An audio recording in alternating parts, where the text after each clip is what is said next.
Students இன்றைக்கி நம்ம என்ன பார்க்க போகிறோம்னா என்சிஆர்டி 10th ஸ்டாண்டர்ட் மேத் புக்கில் எக்ஸசைஸ் 3.2ல் தேர்ட் சம் பார்த்துட்ருக்கோம்.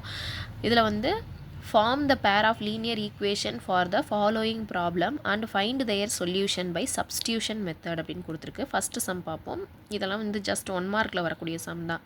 த difference between two numbers is 26 and the one number is 3 times the other find them கொடுத்துருக்கு. வாங்க எப்படி செய்கிறதுன்னு பார்ப்போம். ஃபஸ்ட்டு கொஸ்டின் எழுதியாச்சு. சொல்யூஷன் என்ன கொடுத்துருக்குன்னா one difference between the two number கொடுத்துருக்குது. Difference between the two number, டிஃப்ரென்ஸ்னால் என்னது? சப்ட்ராக்ஷன். அப்போ ஒரு டூ நம்பரை சப்ட்ராக்ட் பண்ணோன்னா ஆன்சர் 26ன்னு வருது. இதெல்லாம் கிவன் டீட்டெயில். செகண்ட் என்ன கொடுத்துருக்குன்னா one number is 3 times the other number. ஒரு நம்பர் வந்து இன்னொரு நம்பரை 3ல் மல்டிபிள் பண்ணால் கிடைக்கிற அளவுக்கு இருக்குது அப்படின்னு கொஷினில் கொடுத்துருக்குறாங்க.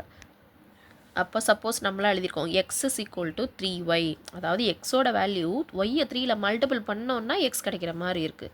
அப்போ இந்த இடத்துல மல்டிபிள் பண்ணிட்டு இது செகண்ட் ஈக்குவேஷன் வச்சுக்கலாமா? சப்ஸ்டியூட் இன் 1. ஃபஸ்ட் ஈக்குவேஷனில் கொண்டு போய் சப்ஸ்டியூட் பண்ணிடுவோம். எக்ஸ் இருக்கிற இடத்துல 3y போடுவோமா? 3y minus y is equal to 26. 3yயில் ஒரு ஒய் போயிடுச்சுன்னா 2y is equal to 26. That is equal to y is equal to 26. மல்டிப்ளிகேஷனில் இருக்க 2 டிவிஷனில் வந்துடும். அப்போ என்ன வந்துடும்? Is equal to 13.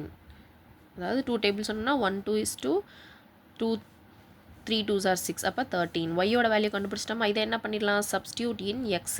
எக்ஸ் இருக்குல்ல, எக்ஸில் கொண்டு போய் சப்ஸ்டியூட் பண்ணால் X is equal to 3 into 13. 3 into 3 13s are 39. அப்போ எக்ஸோட வேல்யூ ஒய்யோட வேல்யூ கண்டுபிடிச்சிருக்கோம். ஸோ இங்கே என்ன இருக்குது? X is greater than y. So எக்ஸோட value one number is 39, another one is 13.